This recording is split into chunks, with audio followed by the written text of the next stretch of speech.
Sounds awesome. Messed up my bracelet.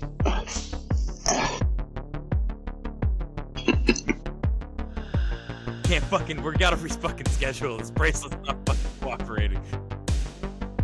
Bracelets are the new hot thing, so. Bracelets are the new hot thing. That's true. You can build whole storylines. Yeah. Merch item. Yeah, there you go. Welcome to the Glorious Pro Wrestling Podcast, where two nice boys talk about pro wrestling. I'm Andy. With me is Danny, and our special guest today. Appearances at DOA, Prestige, POW, up and down the Pacific Northwest, Peak Sports, Defy, also SOS, and also appearances in AEW.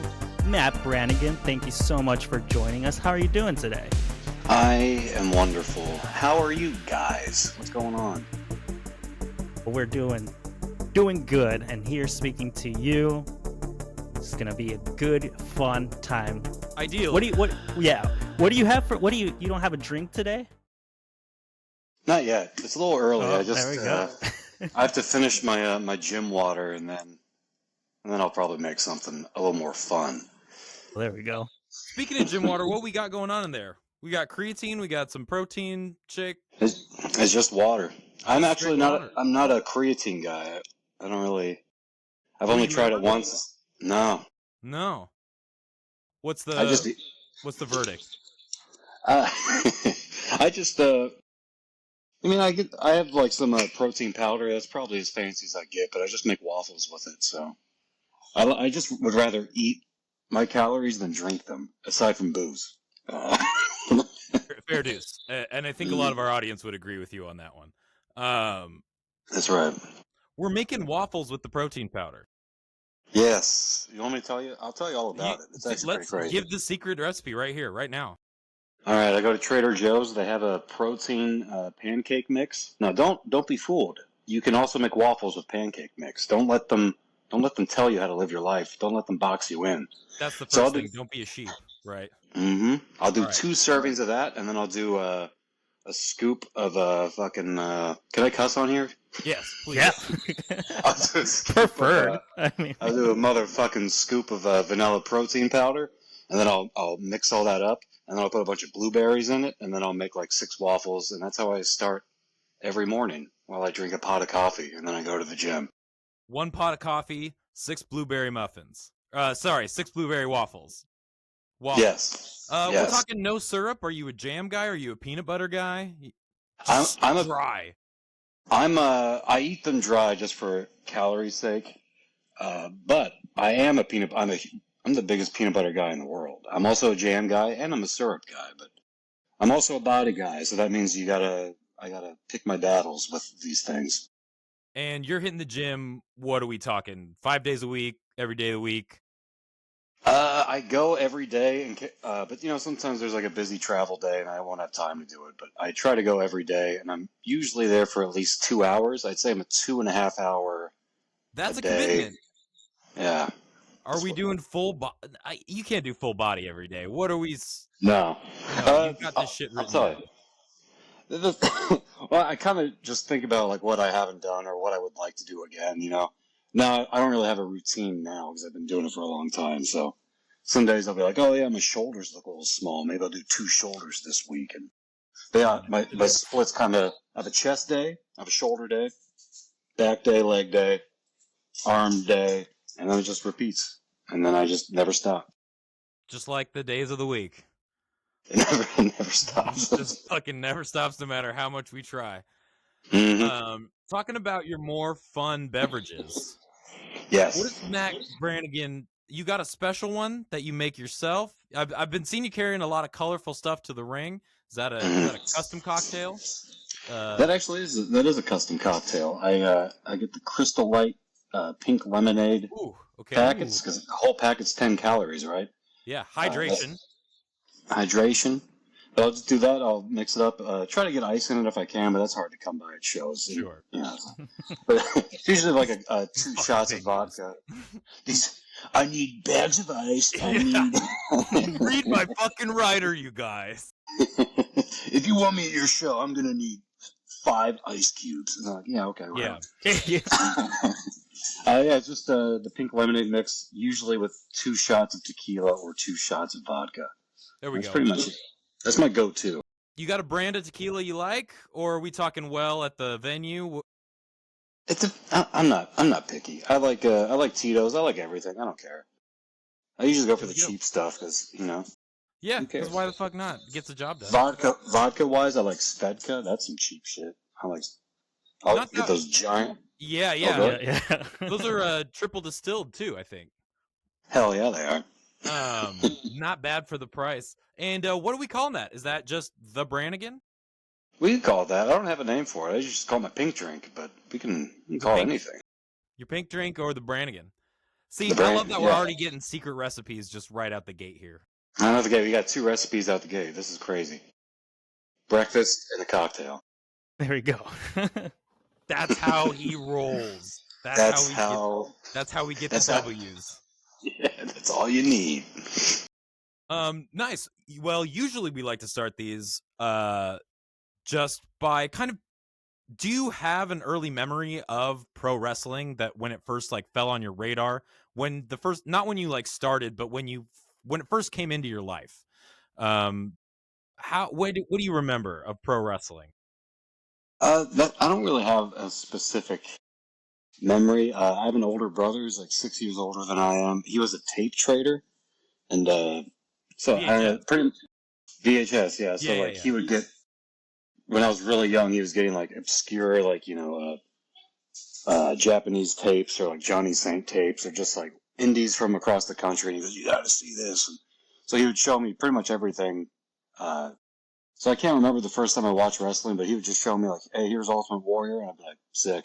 He's like, "All right, here's Masala." I'm like, "That's pretty sick." He's like, "Here's Tiger Mask." I'm like, "That's sick too." He goes, "All right, here's Bastion Booger." I'm like, "That's sick."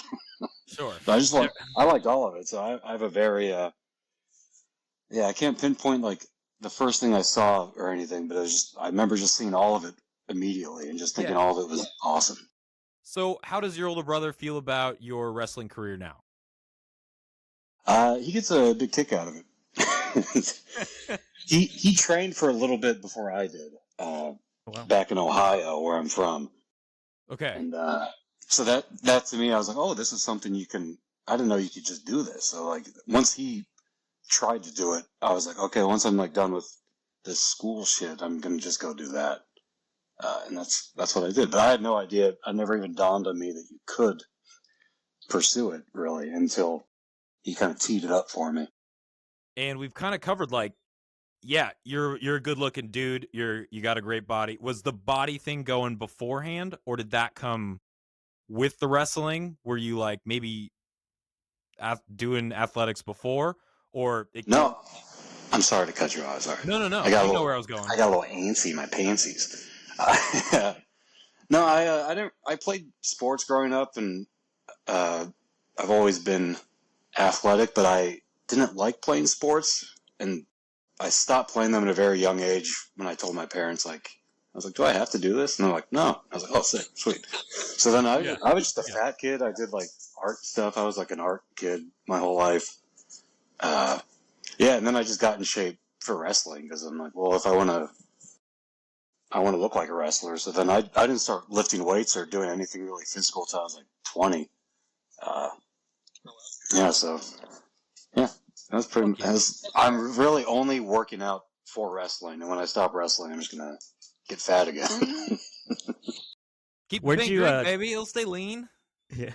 Where'd you train at? No. Where did I train at? I trained. There's this place in Ohio that was called Rockstar Pro Wrestling. It's run by a guy named Cody Hawk, who trained John Moxley and LA Knight and Sami Callihan and stuff. So that's like kind of his big Dang. Nice. selling point. And then you're And right then, yeah. Matt but Brannigan. yeah, when I started there, Moxley was just still he was just an indie guy still. But it was like, since I was a big fan of the indies, I was like, wow, John Moxley. But like now, when you say it, it's like, yeah, John Moxley. Yeah. Sure, yeah. You're like, Back, oh, back shit. then, he was Title- doing Dragon Gate USA and CZW, and I was like, that's the highest you can go. Right. And then he just kept going. which is great about pro wrestling. Those Yeah, it those is. Yeah, doors and those windows will fucking open.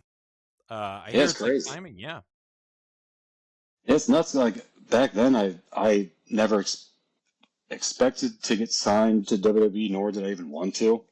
I just wanted to do the indies, and then like the pro wrestling landscape on TV has changed so much because that was like almost 13 years ago when I started. Uh, so yeah, it's crazy. Now it's So like, oh what yeah, maybe I could get signed. Yeah, I mean, what brought you to like the Pacific Northwest then? I mean, starting from Ohio. Oh yeah, so I've bounced around a lot. I did Ohio for a while, and then I lived in California like 2 years ago, and then I lived in Indianapolis, and then almost a year ago today, it's actually been a little over a year, we moved out here. It was really just for family stuff. My girlfriend's from here, and her family was just trying to be closer to them, so we just came up here, and I actually expected to not wrestle again when we moved here. Wow, So really? yeah, wow, I you didn't. were gonna take a lull there. Yeah, I mean, like I've been around a while, and things haven't really gone the way I thought they would. And then I was like, well, it's a new scene. Everyone out here is really good. The scene's blowing up. Like, I don't know if they're gonna be cool with like a new guy showing up. Uh, and just how it went in California for me was a lot of like, not even people deliberately being cliquish, but it's like people just have their set guys and they have their set car loads, and Sure, and I would it's kind guess of they hard to come get with in. like classes from schools or just like it's kind of Yeah. like your coworkers. No, would you? Yeah. It's just a lot of like, it's just the networking things, and you just know the people and like out here, there's so many good wrestlers that I was just like, they have no reason to book me. If they do, that'd be cool. But it's probably going to wind down for me. And then this last year has been like the best year I've ever had for wrestling. I've had Yeah, you've the been most up fun I've and ever down. had. Yeah, it's been very nice. And then I'm just having matches that are fun, and everyone out here that on the shows, like behind the scenes, and all the wrestlers are like some of my favorite people I've ever worked with. So it's very nice. Do you notice a lot of different? You've been around like God. You just banged out 4 places. I think you said Indianapolis. You came from Ohio, California, Pacific Northwest. Is there what do you think stands out about the is there anything that stands out about the Pacific Northwest compared to those territories? Is there anything about those other territories that stand out to you, different than the other ones? Or I yeah, what's that yeah, like? I would say, and I don't know. I usually don't know what I'm going to say until I say it, so I'm going to try not to sound negative or anything. But Sure. I love the Midwest wrestling scene a lot. But I will say that, especially in like the Dayton, Ohio, like Indianapolis, like region, like that little pocket, there's been so much wrestling historically that I think a lot of the wrestlers and a lot of the fans might be a little jaded. There's like so much out there, and they don't mean to be. They're just it's like an oversaturation of just so many shows and so many wrestlers.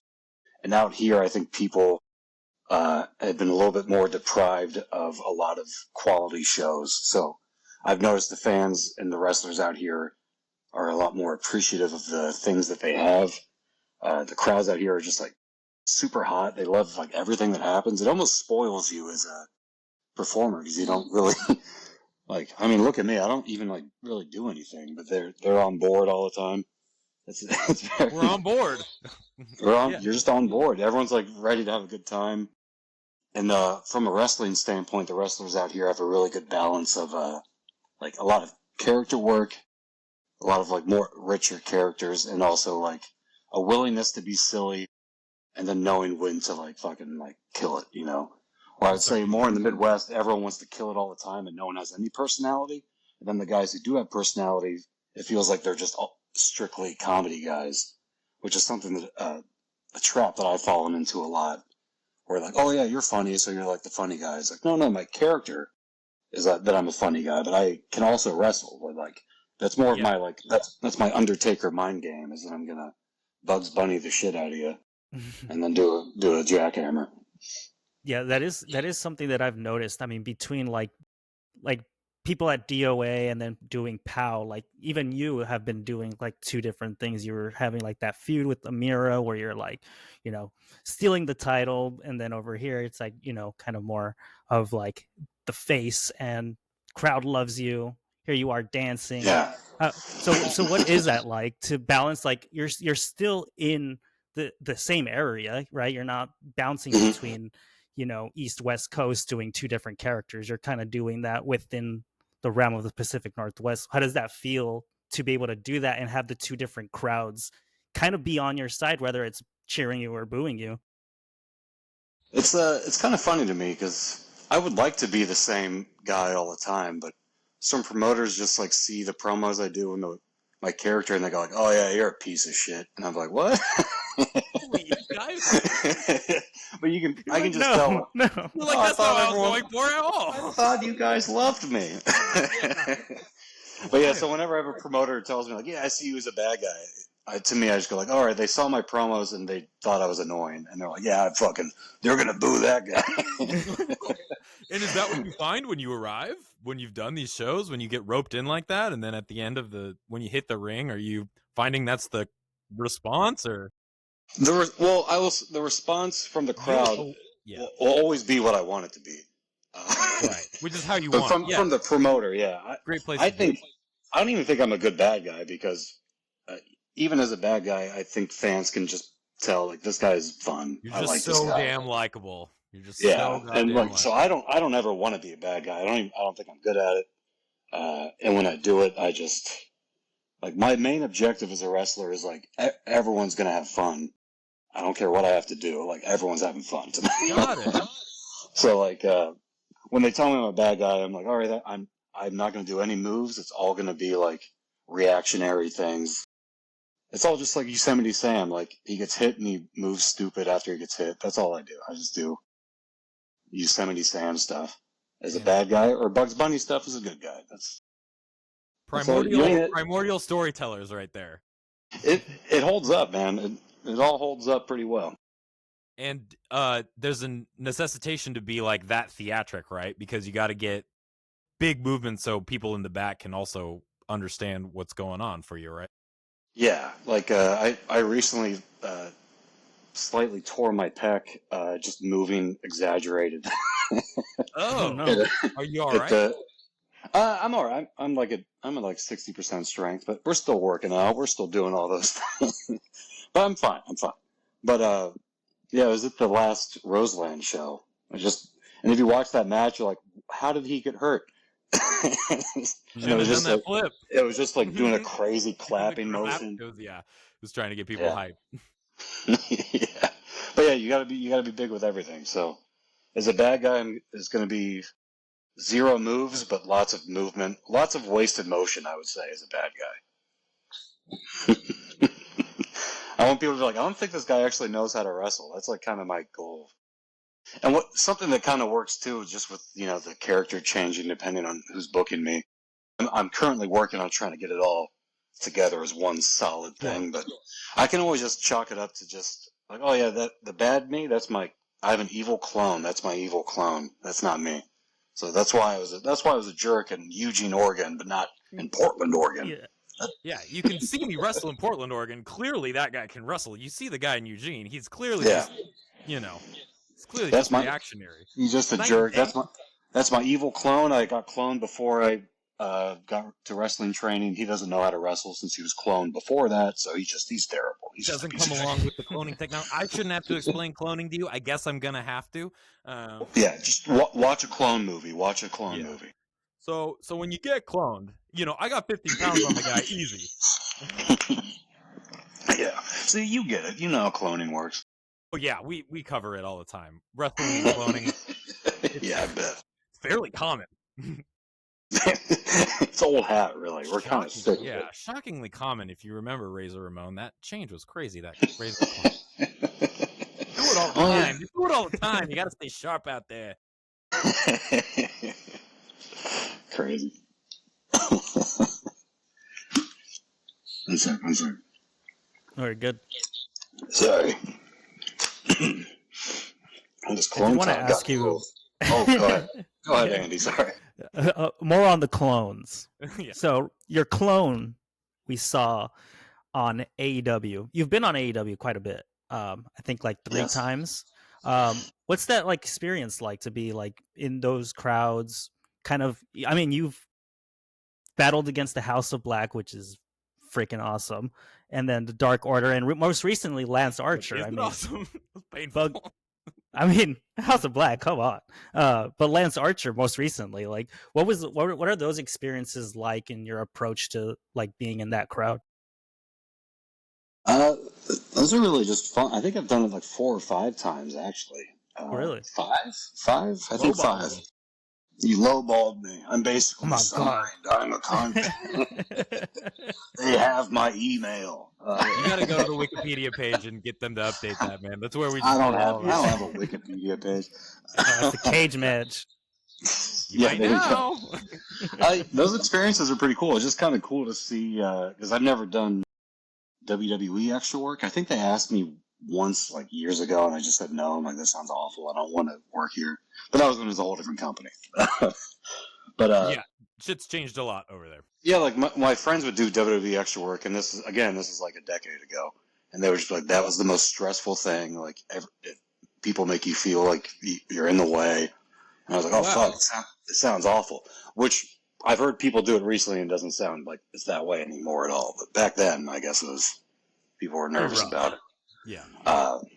So I'm like, oh, that doesn't sound fun, and they're not going to sign me anyway. So why would I want to hang around all day for $100? So I'm not going to do it.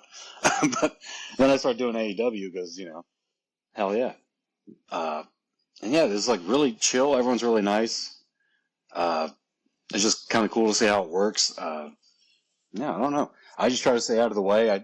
I'm not smart enough to absorb what's going on around me to learn anything, but I try. I just hang out. I make PB&J sandwiches and catering, and I hope that they give me a match, and that's about it. But it's really cool. Like, it's always surprising to me how, like, you're there with people who like work there every show. Like, people are assigned and they like listen to your ideas, even though they're not going to do them. Like, they'll But ask you're like, you I about. have them. Yeah, like Yeah, when you have these matches with them, like, are you still kind of like, okay, like this is kind of where it's gonna go? You're gonna get some stuff in, like. I am not I'm not really. I don't champion myself in a way. I never try to get things in. Really, I don't. Like, you've seen me wrestle. You can tell I don't really care about getting things in. But like, they'll ask you, like, it's the same as any match. Like, here's a part where you could do something. Like, what do you want to do? And I'll just be like, I don't have to do anything. And they're like, come on, do something. And I'm like, no. Silly face. Yeah, can I make a face? Bugs Bunny. Yeah. I don't know. I asked this guy if he wanted to get anything in. He just started saying Looney Tune characters to me. He went to catering and looked for carrots. I don't know what he's doing. Yeah, I don't know. I'm a little afraid of what I might have opened up here. He asked if they serve alcohol here. I'm like, what's happening? Like, he's like, it's my character. Yeah. But yeah, like, yeah, it's all just cool. It's cool to work differently. It's cool to try and like, I don't just work for TV. I was actually trained in the TV style of wrestling since my trainer used to work for WWE in the early developmental that was in Southwest Ohio. Yeah. So he was always a big. Yeah. This is actually before that. This one was HWA. Oh, shit. In like Cincinnati. About Yeah, that was like that's really old shit. That was like the indies I grew up watching. It had like Nigel McGuinness was there and young Moxley when he was like 19. There's a lot of people there. William Regal showed up randomly. Like Rey Mysterio wrestled there before he went to TV and WWE. He didn't have a mask on. I was like, what? Like, he better put a mask on when he debuts. And then he did. And he did the 619 for the first time, and the crowd, like, we all shit ourselves. Like, what the fuck was that? Oh, man. Holy diver. Yeah. Absolutely. But yeah, so, like, he trained us in, like, working the camera and stuff, which I kind of abandoned all that. But it's fun to go to the TV style and, like, really re-embrace, like, the hard cam and, like, the slowness and the facials and stuff. So it's just fun to kind of learn new tricks and learn different ways of working. It's not all just the super indie style or like super goofy style. It's kind of just fun to try and do different things. You want to be able to do everything. Yeah. It's definitely awesome to see. Do you watch either of those products at all? Do you keep up with what's going on in the kind of the mainstream? Is that an interest for you? Do you like watching it? Where you at? I don't watch that much, though lately, probably this past few months, I've been trying to watch, like, more stuff. But I probably went a few years without watching anything. And that wasn't really, it's not really a testament to, like, my opinions of the product or anything. It was more that I really creatively was like, I don't want to see what anyone's doing. I don't want to be influenced by anything. I just want to, like, come up with really dumb ideas that are more apropos of, like, I don't know, like, just sketch comedy or, like, Saturday Night Live or, like, Mr. Show or, like, weird, different rhythms for wrestling, because I feel like everyone's kind of falling into the same beats of storytelling, and I kind of want to disrupt all that. And even sometimes when we're playing in matches right now, it's like, it just feels so formulaic, and it's like, can't we just dismantle this whole thing? You know, and just like, I don't know, just do something different. So I kind of stopped watching for a bit to get a little Clear a little head. more, just a little more creative, a different approach. But now I'm kind of watching it again because I feel like I hit a point where, like, I'm getting a little too silly. I think I need to we'll just realign here, and then we'll branch out. You went too far one direction, so you're like, maybe I should come back this way a little bit. Yeah, like sometimes an opponent will be like, something comes up and you actually need to do a move sometimes. Like, as much as I try to avoid it, you have to do a move sometimes. And I like can't even remember moves I like to do, and I'm like, oh fuck, like what do I? I was gonna ask you at some point too. I was gonna be like, so yeah, what moves do you like to do, and did you model that off of like a wrestler that you liked, or stuff like when you were starting or now? When I was starting, I don't think I hit a move for like a year when I started, because they put me on shows. I went to one training, and then they were like, all right, you're ready to go. We're just going to squash you. They're like, but do you have gear? And I was like, why would I have gear? I just got here. And they're like, every wrestler should have gear. It's like, I started yesterday. Yeah. Like, I don't even know what that looks like for me. Yeah. I don't even have wrestling, like amateur wrestling shooters yet. You know, like I went to training in my sneakers because I was like, I just got here. So, I got really into selling because of that. So like my first year was just like everyone's beating the shit out of me. I'm like, sweet, love it. Like I'm just gonna sell it as much as I can. Totally. So then when I started doing moves, I was like, well, what do I like? I like the sliced bread. I'll do that. I like the regal cutter. I'll do that. You know, just like any move that I noticed that people weren't doing, though the sliced bread, people do it a lot. There's, everything has like a little peak in a valley of... Yeah. Stuff goes away and comes back. Yeah.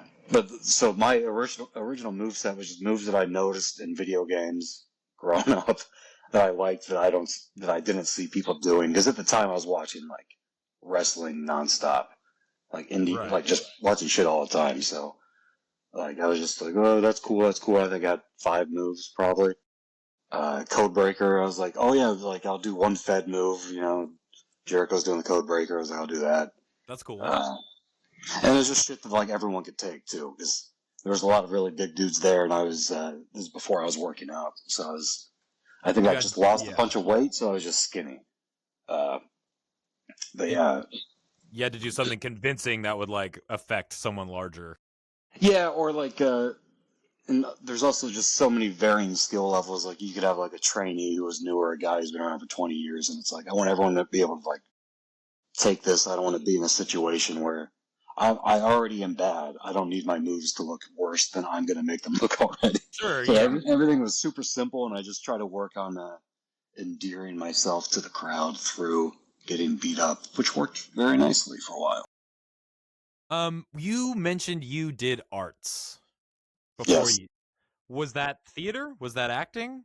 Was it what were we looking at there? It was more just like drawing. I was really into illustrating. Working with like lead and charcoal, and I was getting into painting as well. And I went to that? No, I kind of stopped. I think I painted a picture of my pets for my girlfriend like last year. It's like the only painting I've done in the last like 15 years. How'd it turn out? You happy with it?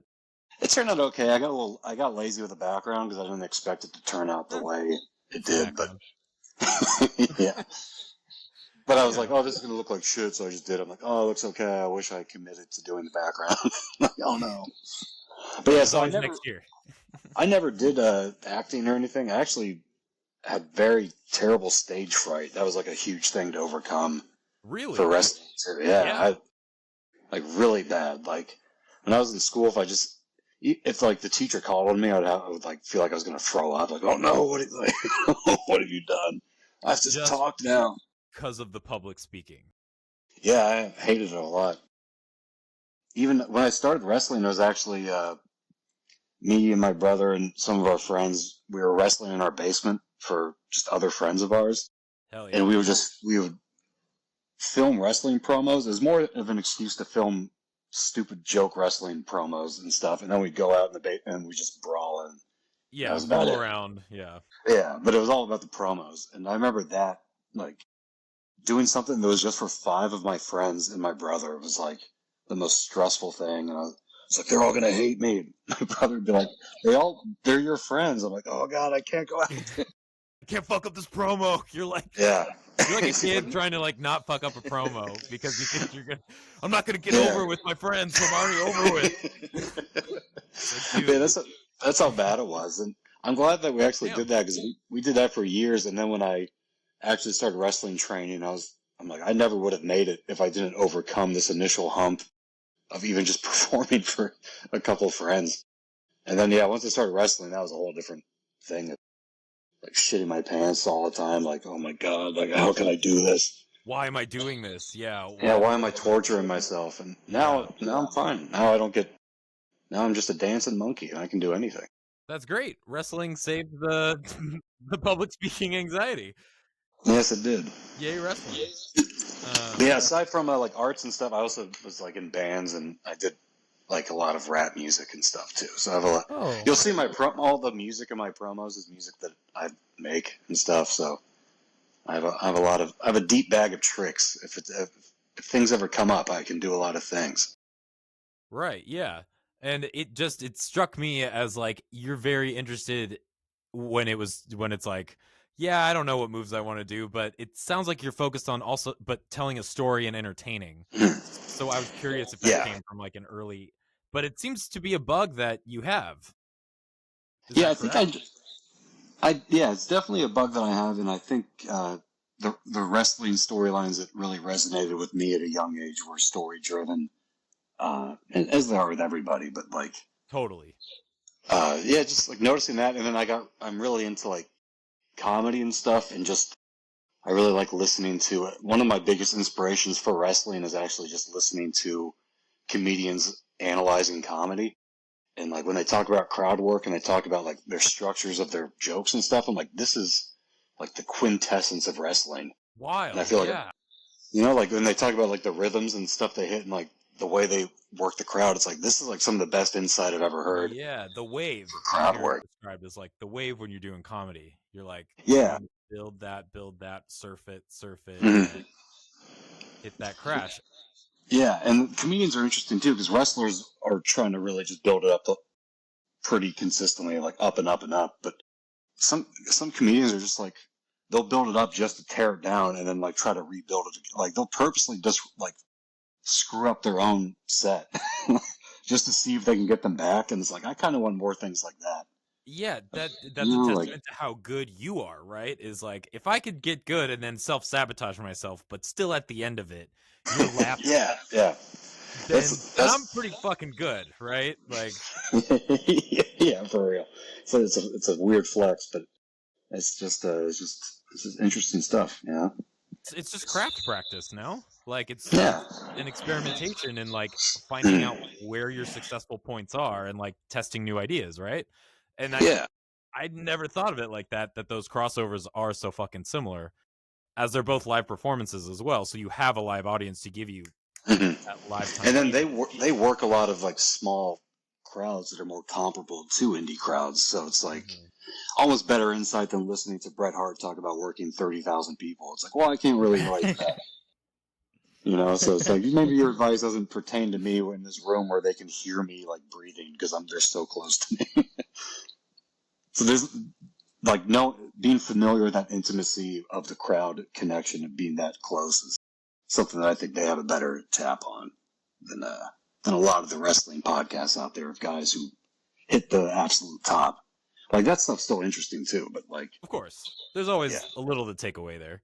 And then not to mention my character, I would like to feel more like a comedian or like talk show host, really, than a wrestler. So like that's the stuff I like to hear their mannerisms and like their little quips. I'm like, oh, that's good. And like, I want to have I like to have a whole different vibe. I don't want to feel like I'm a wrestler coming out with like that let's go energy. The Ultimate Warrior energy, right? Yeah. Though I do like to do that randomly in the middle of a match for no reason. It looks so fun. It is very fun. It looks so fun. That was one of the things that pulled me on the Warrior train when I was a kid. It was just like the Warrior's sick, man. Like, I mean, he's a piece of shit, but or what he was a piece of shit. But he had some cool stuff. Like when I was a kid and I saw him like gorilla press Hogan, I like shit myself. I'm like, Hogan's a big motherfucker. Yeah, and he just fucking does it. Sick. Shitty splash, 1, 2, 3. Like hell yeah, that's the shit. It works for a reason, right? Yeah. Andy, what you got? Andy, me. me.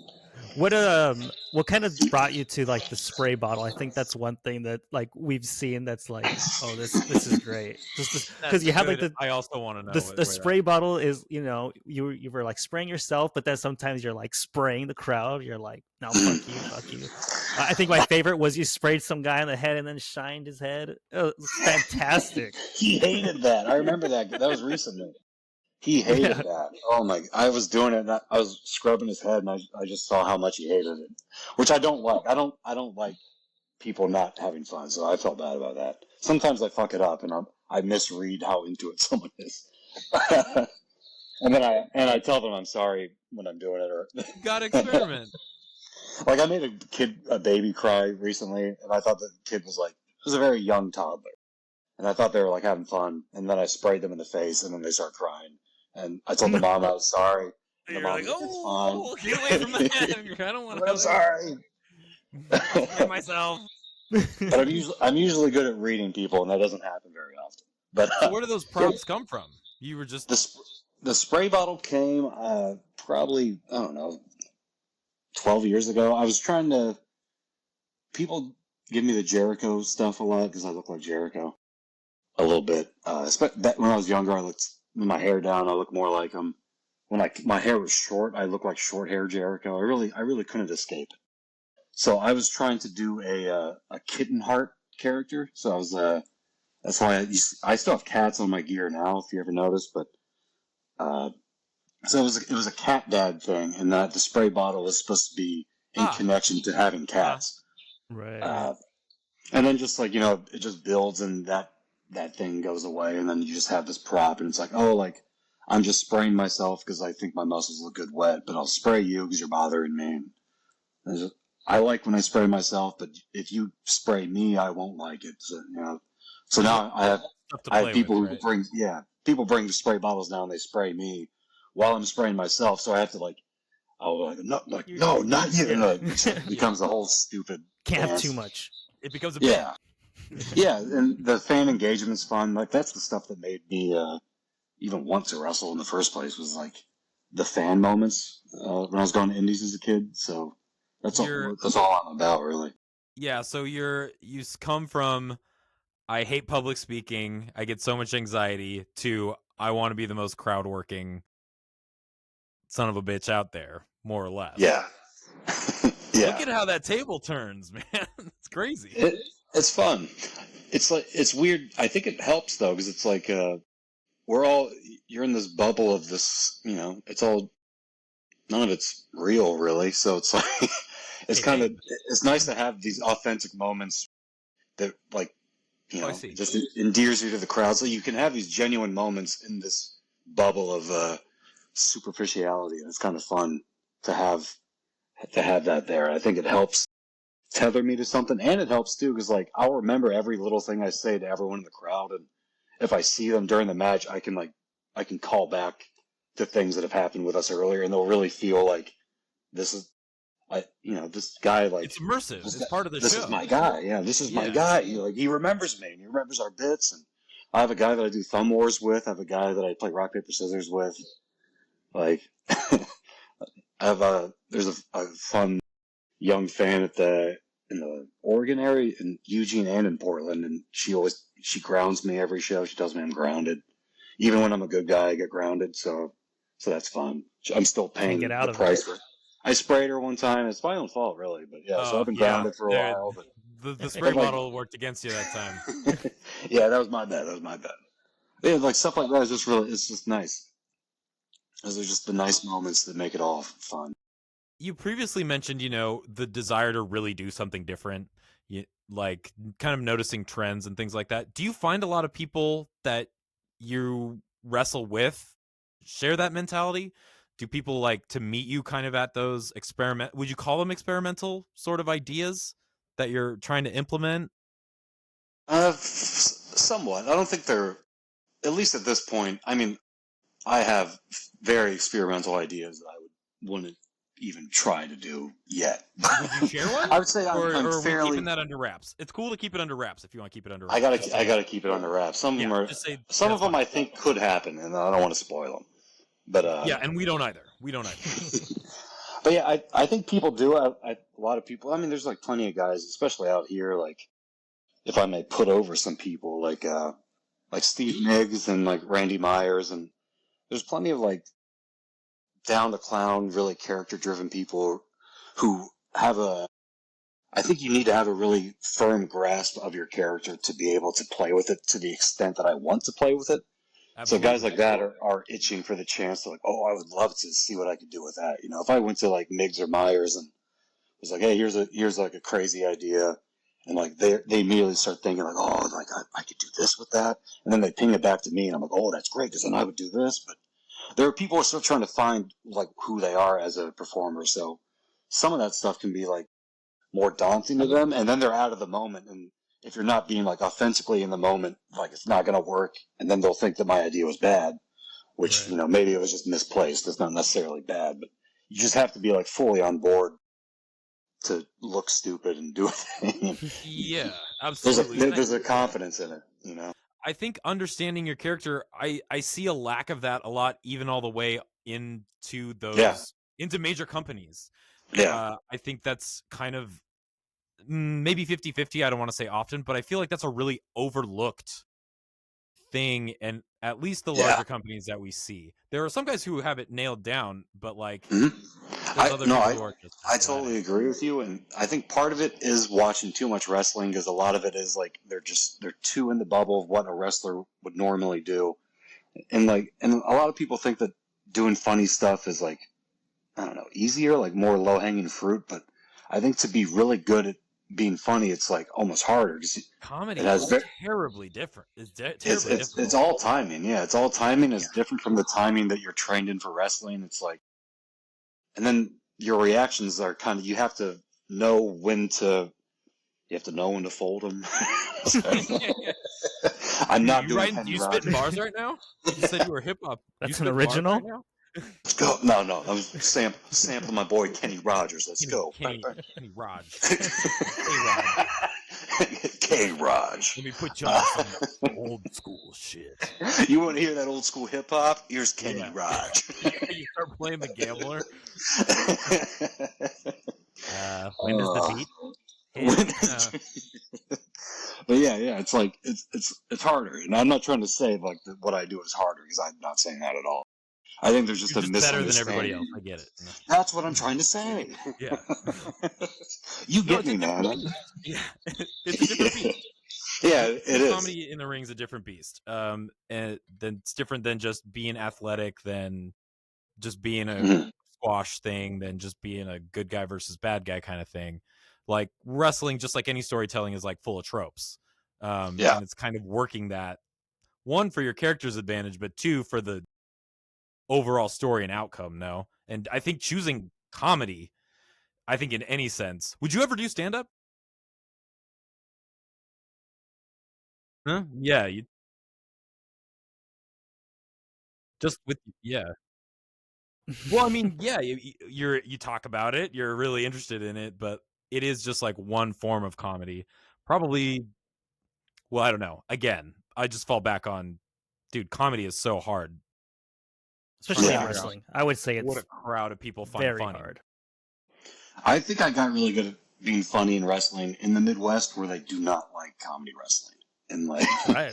and but they You're also like yeah. they like really serious stuff, and then they don't really react for it. So it's like, I don't know. I just remember noticing crowds at Black Label Pro, and I'm not dogging any fans or anything, because a crowd not being into it will always be the wrestler's fault. But just noticing like the crowd's like they like everyone here, and they're just being quiet. Like, what? They're not getting something they need. And it's like, well, no one's pandering to them. Like, everyone's trying to be too cool to pander, but they need someone to pander to them to get them on board for the whole thing. You know? Are a lot of the people in the crowd maybe wrestlers?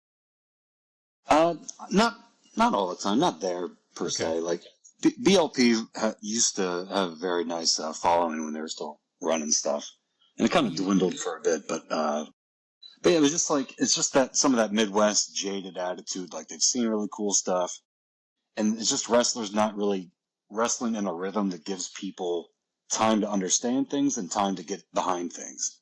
It's just like, you just get a lot of golf claps, you get a lot of like quick interjections, like, go get him, like, but you're not like building up the thing.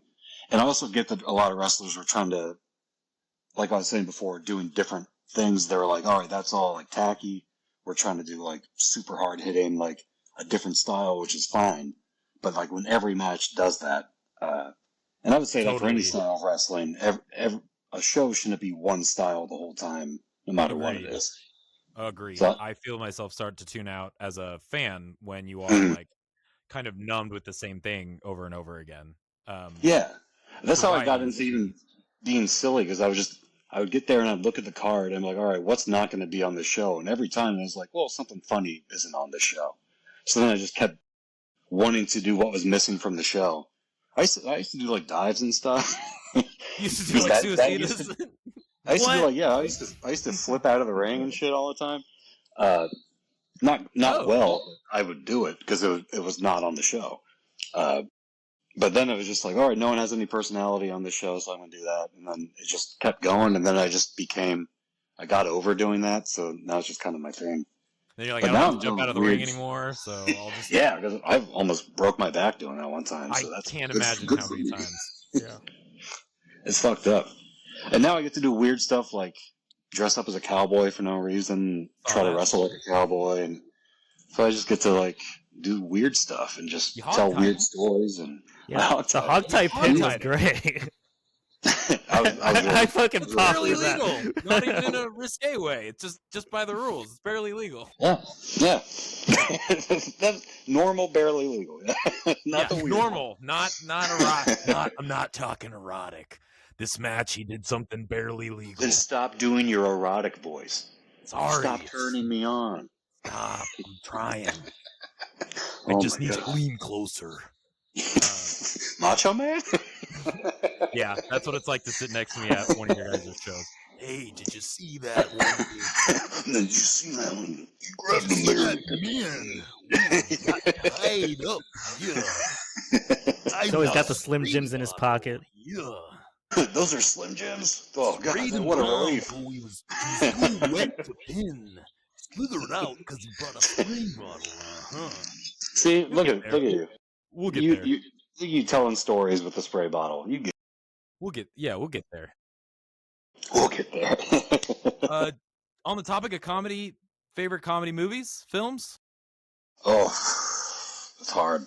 I'm gonna go with my old standbys of ones that probably, I would say, shaped my brain, but probably ruined my brain is more accurate. But Kung Pao was a big one for me. Oh, Okay. oh my god.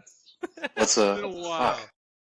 I'm trying to think. What's the Hot Rod? Hot Rod really gets me going. Hot Rod. I love Yes. What, baby? Austin Powers. Ooh, any 1, 2, 3 favorite out of the trilogy? All of them? All of them's fine. I always go with the first one, but then when I rewatch the second one, I'm like, this one's really good. The second one is very good. I might have to go with the second one, and Wayne's World 2 was a big one for me, too. Ooh. Mike Myers. Mike Myers. Well, he had a great deconstruction approach to stuff, and he was also doing the same thing that like I try to do as a wrestler, which he was just like, hey, there's like an old comedy from England that does all this dumb stuff. It's like, no one's doing it, so I'm just going to do it here. And it's like, as a wrestler, like, you can just steal. There's so much stuff no one's doing, like from the 80s and the 90s and even the early 2000s, like indies. There's like just so much stuff. Everyone's kind of in the same. Everyone's trying to be like the guy who can do everything. And I miss wrestlers who couldn't do things. So I'm trying to make my whole thing that I can't really do much. I can't do it.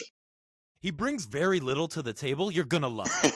He's trying to figure out how to flip. He can't kip up yet. He's working on both. He's working on it. He's working on him. You're going to go along on the journey with him.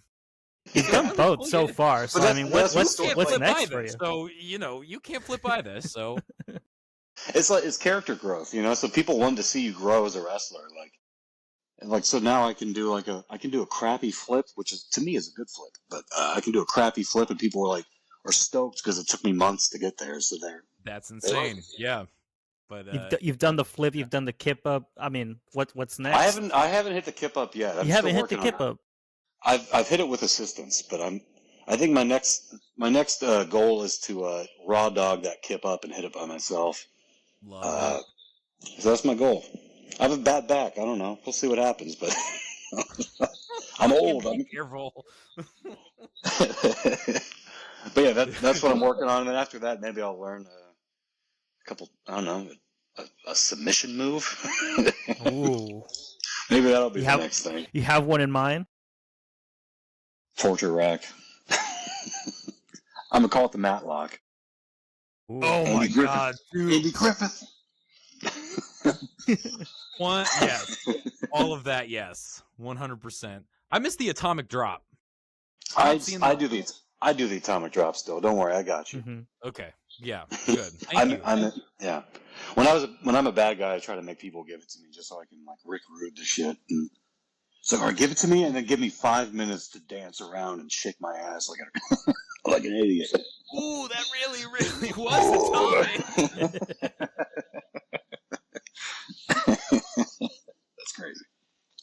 Do you have a highlight of the year for a match that you had this year? Ooh. It's funny you bring this up. I'm trying to make a highlight reel of this year since I've had so much fun wrestling in the Pacific Northwest. It's proven to be very difficult because I have a lot of clips that are funny to me. Let me think here. Well, what's the difficulty there? You said you got a lot that you like. There's a lot, but it's this will not fit on Twitter. I have a 12-minute highlight reel. It's too long. Speaks to the man's ability. The man's a 12-minute highlight reel. What do you do? I just do a joke for too long, and it's I can't cut down the joke. It'll ruin the timing. Yeah. No. I don't know. I'm trying to think here. There's been several things, really. Even just the first show I did at Defy before I even had a place to live here. That was fun. That was just a cool experience. Working with Sebastian Wolf, and just that crowd that was my first exposure to the crowds out here, and I was like, holy shit, this is crazy. People actually like this. Yeah, people are having fun.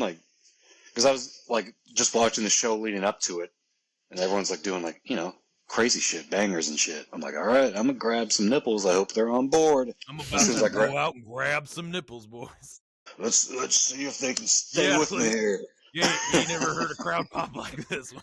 But yeah, they were into it, and I was like, thank God. And then something that I learned a lot here. Actually, I'll do this quick and then go back to the original question because I'm deviating too much. But working out here is just do it. Oh, everyone here is so nice. It's about you. It's about you. Me. Oh, okay. Well, let's do it. Show me your nipple. All right. All right, we got one. That's all you get for now. Yeah, that's fair. That's fair. The crowds out here being super hot and stuff has really taught me a lot about doing less. So I used to compound the comedy and be nipple, nipple, nipple, butt, and be nonstop. Because back where I'm from is like they didn't like it, and you would keep doing it until it was like really funny, like until they like, I can't believe he's still doing it. It's like beyond the rule of threes. You're on like you're doing it on the 7th time. They're like, he's still doing it. We're talking hundreds. Yeah. We're talking, yeah.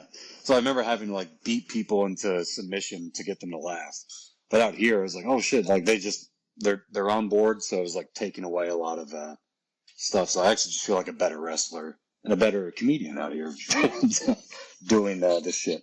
But yeah, things that I have liked, highlight. The 5 was one. Working with Drexel at Prestige for the first time, that was a big one.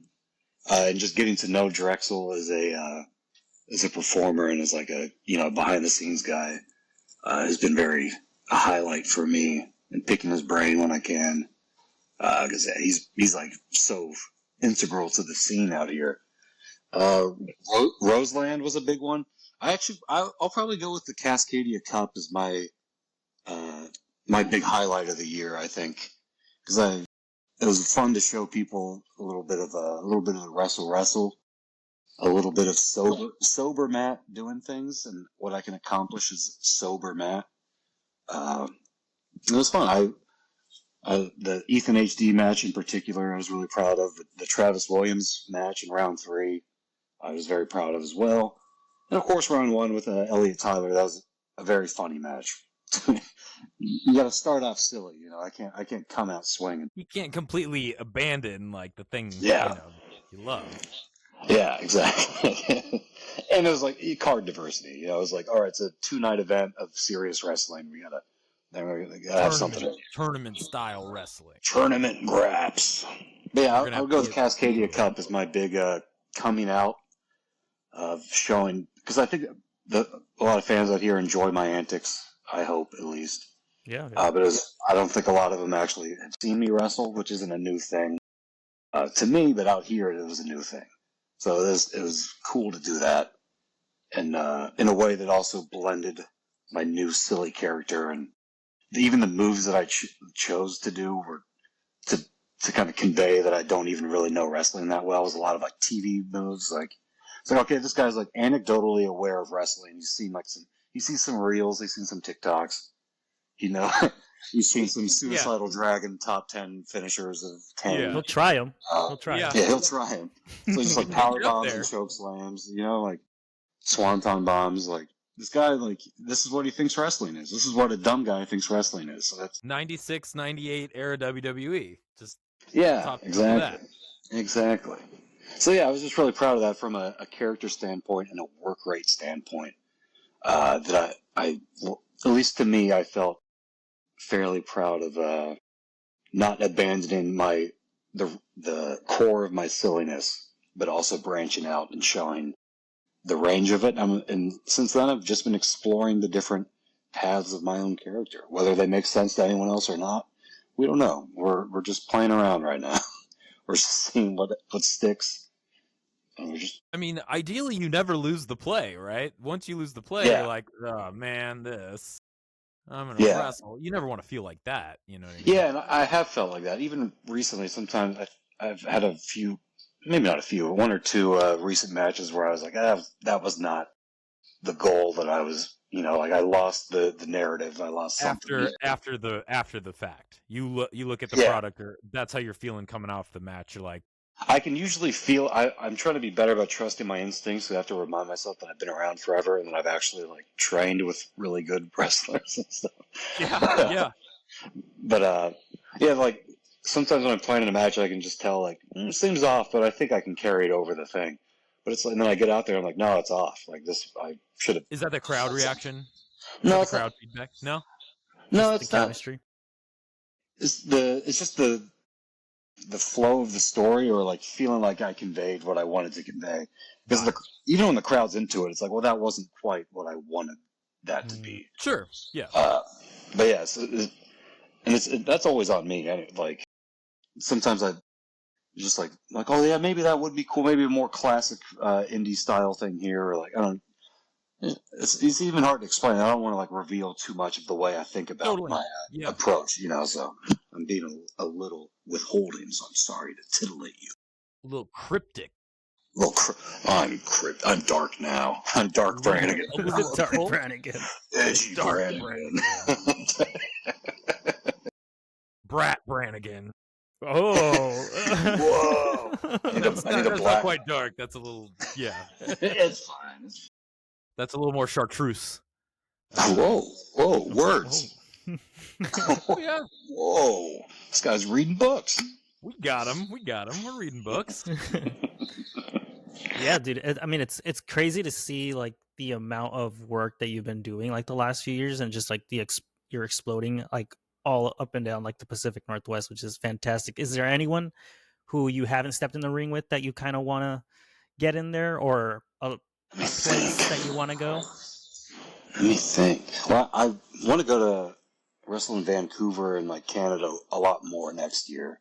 I've barely scratched that surface. In terms of who I want to work with, I just had a big list of this going in my mind the other day. Steve Miggs, I haven't had a one-on-one with, and that's something I'd be very interested in. Oh man, let me think for a second.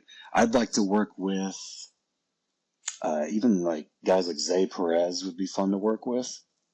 The Hammer Brothers, I'd be very stoked to work against or in a team with, because I do a jackhammer. We could all team up. I can be a sexy construction guy, and they can. It's right in. It's right in. 4-man Brannigan. 4-man. Who else? I'm forgetting a lot of obvious choices right now because you put me on the spot. Why you put me on the spot? We do that. Take your time. Get creative. Let me think for a second longer before I give up on it. Oh, well, guys. If I think of one, I'll let you know. But I'm not very smart. I gave you a few. Yeah, we got a few out of there. You got a few out of me, but there are a lot. I'm actually just trying to remember who I haven't worked with yet. Because I see the same people a lot, and sometimes I forget. It's almost harder to fair, remember. Fair. Yeah. Yeah, you talk to them all the really time. Like, wait, we haven't actually like. Hey, maybe you can go after that pure title. Are you reading my phone? I may have just sent a text about that. You did today. share your phone with us. We're kind of. That's right. I said, yeah, hey, I was going through the grid. Yeah. Yeah. Hell of a photo grid, and your notes section is crazy. It goes from the grocery store to opponents to I don't even know what the rest of the list was. Yeah, it's just a grocery list, and I keep writing pancake mix over and over again. Yeah, right. Blueberries was in there. Blueberries was in there somewhere, but pink drink mix. Yeah, Crystal Light. That's crazy. See, now I'm racking my brain now. I can't get off. I might pull up my. Oh wait, I can't. Take I'm your time. on my phone You're on to it. you. Yeah, you're. I can pull up a poster right now. I don't know. Who would you like to see? Remind me. Give me a good one. I'll put you on the spot. See how you. Danny, you want to go first? Yeah, I mean, I think of a little bit of the more mainstream. I'd like to see you tangle up with a little Mike Santana. Mike Santana. I think that would be. I'd like you and a little Roddy. I'd like you to have some fun with Roddy. Roddy Strong. That would be fun. He used to interact with me on Twitter a little bit. I didn't understand what the fuck he was talking about. What? I did my friend. I have a wrestler friend named Megabyte Ronnie back on the East Coast. I was gonna say him right after, but keep talking. I would love to wrestle Megabyte Ronnie. I was trying to keep it Pacific Northwesty. Yeah, we were just doing a bit, and I can't remember why we're. Oh, it was a drinking thing. It was the red wine Rodney Strong, and we bought it and we're drinking it. We're acting like it was Roderick Strong's wine, and then he just responded with like a joke that we didn't understand. We read it like 100 times, and we're like, "What the fuck is he talking about?" Do you remember it? No, it was too crazy. But I did I have a promo. If you want to find this tweet, it's in a promo in my pinned tweet on Twitter. Somewhere in there, there's a promo I don't know, from a couple years ago. I think it's called Hog Without a Dog. It's a song that I made when I had to wrestle without Ronnie. But it mentions that tweet. But I wish I could remember. It was, but in the song, I talk about how we couldn't understand what he was talking about. But then I show the tweet on the screen. Might be worth when you guys are in the rings being like, hey, what the fuck was that about? Well, yeah, I'll pull it up. Remember Yeah, 3 years ago? Yeah, 3 years ago. 3 years in the making. I need my Yeah, if answer. we're talking mainstream guys, I'm actually even interested to work with guys like my pal Danhausen. Yeah? Oh, It'd be fun to work with him and do, I don't know, just sell for his character stuff. And I know he seems to be branched now, getting a little more serious. That'd be fun to explore too. Who else is mainstream? Who is what? Maybe it's because I saw you just do the Wade Hess, but I'm thinking you and a Hangman would be. Hangman likes to have a beer in the ring here and there. Bring that back. Well, if we're talking about famous drinkers, who are the famous drunk wrestlers besides being Hangman? Sandman? Stone Cold? Hey, Stone Cold. Oh, yeah. Call out Austin right now. Hey man, come here. Hey, man, there's this guy in the Pacific Northwest. Yeah. That guy with the spray bottle. Yeah, he's talking shit about beer. He says wine's better. He'd be like, that's the whole bill. It's beer versus wine. That's the whole thing. That's it. No bumps. I would say almost if you want to go with the flips, the Speedball Mike Bailey. Oh, that'd be fun. I like that guy a lot. That'd be a really good one. Yeah, see, there's so many ways to take it since I can just be I'm so multifaceted as an idiot. Like you put me with a flippy guy. You Weird put me with backhanded self-confidence. But such a multifaceted. I'm a jack of no trades is kind of what my character is. But I'm unaware that I'm not good at the things that I'm trying to do. So if I'm wrestling a flippy guy, I'm like, oh, I'm a flippy guy, and then I'll fail at a million flips. Absolutely. You know what it is? It's like in 80s wrestling, Jerry Lawler was always a good guy about it when he was in WWF in the 90s and shit. So a lot of people would consider his past his prime, but I love that version of Lawler. It's like a good guy does something, and then he goes to show that he can do it too, and of course he can't do it. But sure. It's that's an old trope, but I'm enjoying mine of a good guy who can't do it, and while the other person can, but it's a good thing that I can't do it, and everyone's just trying to cheer me. It's a funny flip of a classic. You got it. Yeah, it's a funny flip of a. Really taken to this wrestling thing. It seems like it's a played out trope, but when you totally flip it upside down, it's a whole new dynamic now. So it's kind of you get kind of fun. Yeah, it gets them going.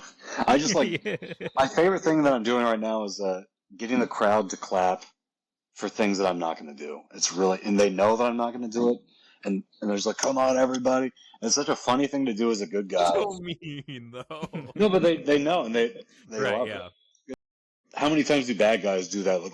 The fake clap, but it's no, maybe he'll actually kip up. It's nah. Yeah. But they know it could happen. It could happen at any point. That's why we say maybe. And then you pop the roof. And then you pop, baby. Baby. Who was that? Excellent. Amazing. Whew. I mean, we've been at about an hour. Do you have another question, Danny? Anything else? What's your wrestling route Mushmore, my guy? Mushmore. Mushmore? You want to know my Mushmore? What's your Mushmore, bub? I'll give it my Mushmore. Starts with the mush, then a little more.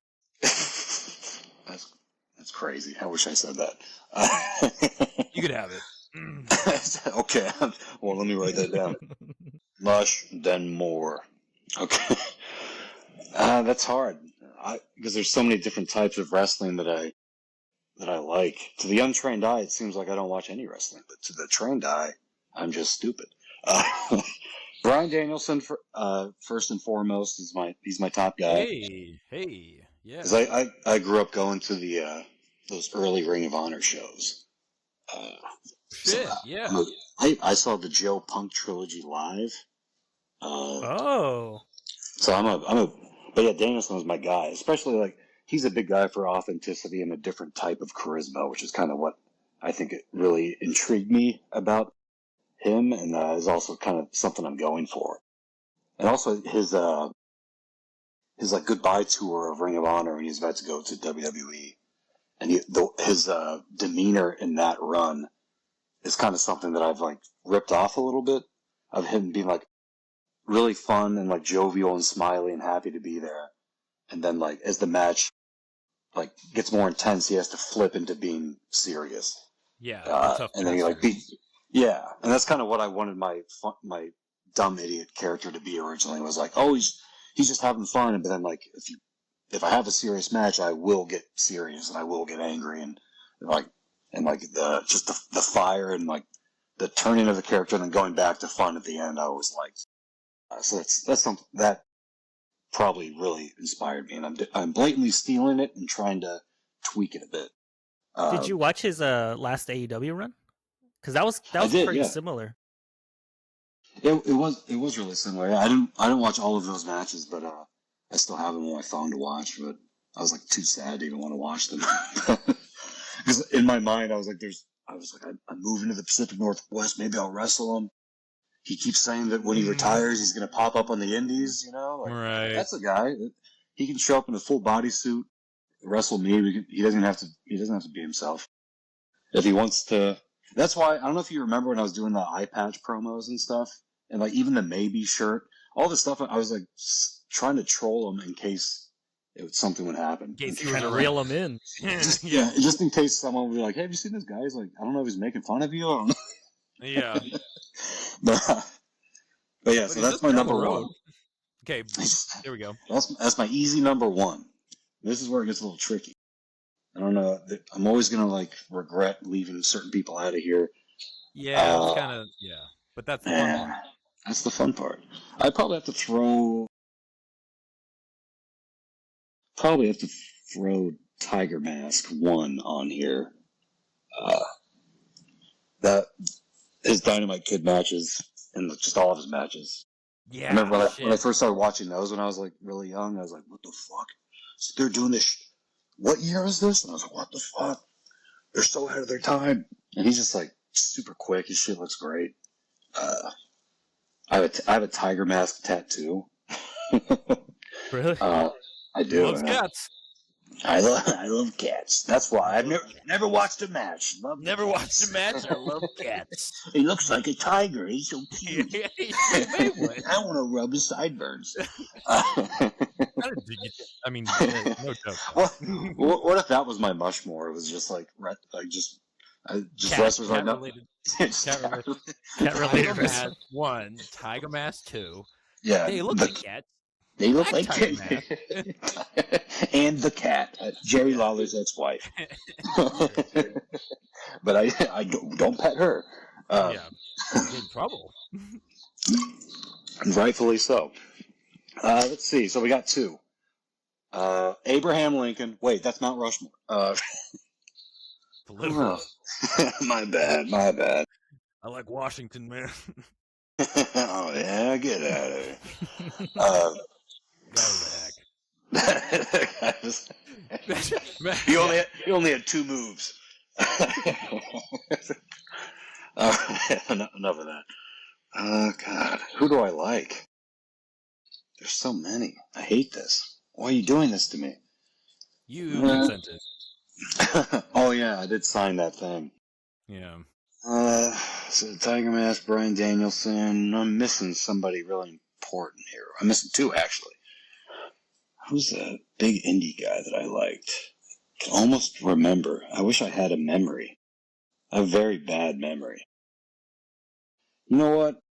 I'm gonna have to throw like Terry Funk on here. I do love me some Terry Funk. I watch Terry Funk a lot when I'm trying to think of. He just has good wild movements of a guy who just looks like he's fighting and not wrestling. You know? Yeah. I mean, there's a lot of people like that. Whenever I'm trying to like think of like, all right, how would I look if I'm trying to fire up as a guy who can't wrestle? It's like, all right, look at some Funk. Terry Funk. Yeah, look at some Piper, and not like smaller guys because there's like the Stan Hansens and the Vaders, but it's like okay, but I'm not that. Right. And I'm Funk and Piper are bigger than me too, but in the perspectively of the huge guys that are around, it's a little closer. So we got Funk in there. I want to throw like an indie guy, classic indie guy on here. I also really like Mike Awesome. Really? I like a lot of. It's hard, man. I'm gonna throw sentimentally for myself. I'm gonna throw Kenta on here because Kenta was a big one for me too. Nice. Okay. So the Mount Rushmore for me today is Bryan Danielson, Tiger Mask 1, Terry Funk, and Kenta is today's answer to that. And I will say that Bryan Danielson for me will always be on there. Those other three might change a little.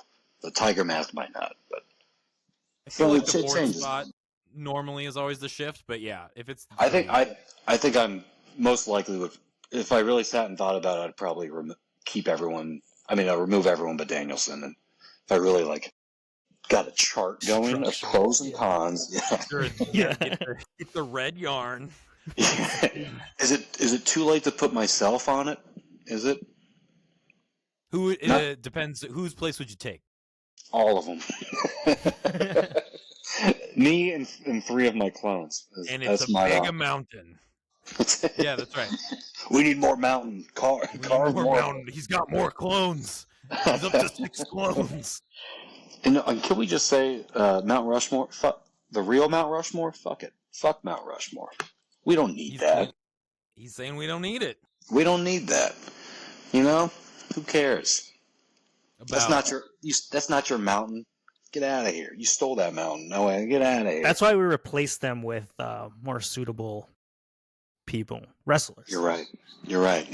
Now, that's why we're trying to transition Mount Rushmore into being a more of like an idea, not a physical place. I think that's good. Yeah. It's a place everyone can visit in their mind, but also it's their own. Yes. It's like heaven is a place on earth, but Mushmore is a place in your mind that shifts every day. Well, it's in your mush. Yes, in your mind, yeah. More so. That mostly concludes what we're doing. What's coming up next for you? This is your time to plug. Hit them with where we can find you, our listeners can find you. Whether you'll never find me, I'm too fast. Okay. In the digital realm. Things coming up. We've seen you run. Oh no, you haven't seen me run from my responsibilities though. In which case, it makes you very fast. Speaking of responsibilities, plug your shit. Okay. Well, I will say that December 21st, I'm going to be in Everett for Peak Wrestling. I'll be fighting for a title. It'd be nice to win my first title out here. That'd be fun. Hey-yo. I don't even... No, I think I've won like one before. One or two. They don't give me belts.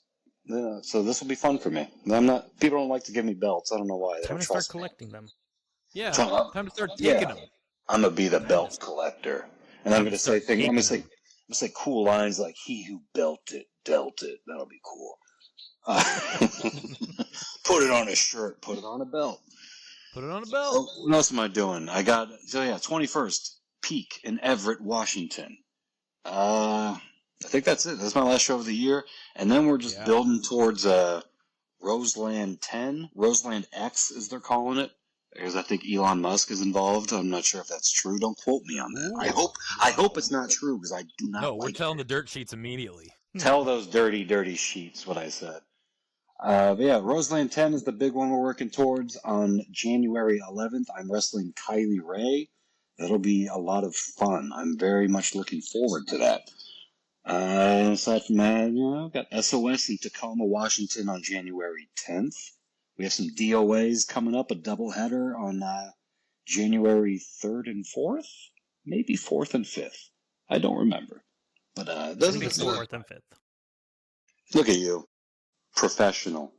I need you to follow me around and correct me when I'm wrong. It'll be often. It'll be quite often. We're those guys who, when you walk into a room, we're like, that's this person, then they do this, and you're like, yes, Jeremy. Concessions man. Yeah. Where It would be- is my ice cubes? I've been doing this Are thing. your ice cubes? Where are your ice cubes? I need 5 of them. If you remember, I need 5. When I first moved here, I was bad at remembering people's names because people will introduce themselves as like their real names, and then I like forget what their wrestling name is, and then I forget what their real name is, and I forget both names. And then I remember I kept being like, I just moved here, and then I was like, wait, that was like 8 months ago. I should probably. Now I know people's names. How long does that card last? Or it's like, I don't know, I just moved here. It's like, dude, we hang out every day. It's been 4 weeks. At some point, you're just a bad friend. What? Well, I know your face. I know your sweet little face. And I do say it like that too. I do that little southern lisp voice, and it doesn't work. I know your little face. It's crazy. But yeah, so that's my plugs. And if you want to find me, I'm on the old Twitter while it's still here, even though it's ruined. Elon ruined it. He ruined everything. Matt_Brannigan. I'm on Blue Sky as Cat Brannigan. Cat with 2 T's, like Matt. And I'm also on Instagram with that same name, Cat Brannigan with 2 T's. And you can find me there. I'm usually just posting pictures of my pets. I have a cute dog. I got a cute cat. Got a very cute girlfriend, and I got a lot of gym selfies on there. That's about all you're gonna get out of me. But if you want to see the promos are on Instagram and on Twitter. They do not fit on Blue Sky, so they're not on there. But people like my promos. If you want to watch that, go to the other things. God damn it! Amazing. Beautiful. Thank you so much for joining us. And you like that? for our Ended on a listeners. God damn it. God damn it. God damn it. Damn it. God damn it. Thank you, thank Matt, you for having so me. much. Yeah, thanks for your it's time. been a We really pleasure. appreciate hanging out with some marks. You know. You guys are marks? Holy shit! Holy shit. I gotta get the fuck out of here. Oh my god, no! I thought we were gonna work an angle tonight. No one told me you were marks. Oh my god! Sorry. The biggest. Yeah, well, I mean, wrestlers are probably the biggest marks in the world. You know, we're doing this. We like the thing so much, we're doing the thing. And probably making a lot of mistakes. Hurting our own lives to do it. So who's the real Mark? It's me, brother. Look at me. Well, you're Well, the I don't Matt. know. I'll It's be probably the Danny. You know, my brother's name is Mark, actually. I should have said that. Oh. Yeah. Well, there you go. Funny how He's the funny how Mark. those guys exist. He's the Mark. For now. Andy, you want to walk us out?